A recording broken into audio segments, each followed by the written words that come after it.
Hi everyone, welcome back to a new episode of AI Basics. Today in this video, I'm going to show you how you can log out of your WordTunes account. Keep watching the video till the end. To log out of your WordTunes account, firstly go ahead and open up your Google search.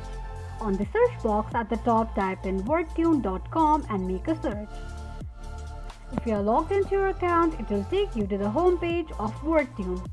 Now to log out of your WordTunes account, tap on profile icon at the top right corner of the page. From the drop down, click on Logout option. It will log you out of your WordTunes account in no time. This is how you can log out of your WordTunes account quickly and easily just in few steps. If you have any thoughts or queries, let us know in the comment section. Don't forget to subscribe to our channel. Also, press the notification bell icon so that YouTube will notify you whenever we post a new video. I hope this video was helpful to you. Thank you so much for watching.